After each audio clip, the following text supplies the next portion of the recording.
అనంతపురం జిల్లా తాడిపత్రిలో మాజీ ఎమ్మెల్యే జేసీ ప్రభాకర్ రెడ్డి మీడియా సమావేశం ఏర్పాటు చేశారు.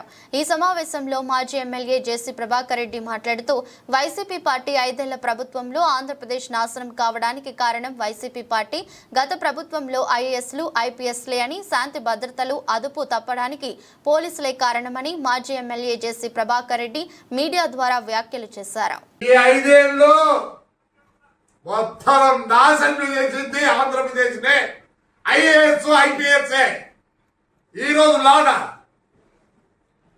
లాగా ఆ రోజే కంట్రోల్ చేసింటే మా ఇంటికి ఎప్పుడు వచ్చినాడు ఎమ్మెల్యే, ఆ రోజే కంట్రోల్ చేసింటే ఇంతవరకు రాదు.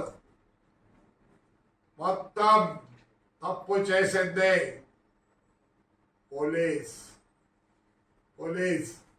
ఈరోజు చెట్లు ఆడ కొడితే మా పెద్ద ఒడుగురులో దిక్కు లేదా?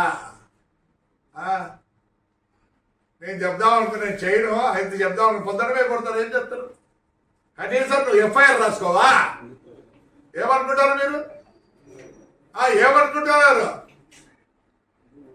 మొత్తం స్పాయిల్ చేసింది మీరే. స్పాయిల్ చేసి కుదరని ఇచ్చేస్తారా అంటే మా బాధలన్నీ ఎవరు? ఆడ వస్తుంటే ఎవరో మొబ్బులు, ఆయన ఎవరో కూడా తెలియదు. ఆ పెద్ద ఆయన పాపం మళ్ళీ తీసుకెళ్తారు. ఈ ముందు అదే చేయండి.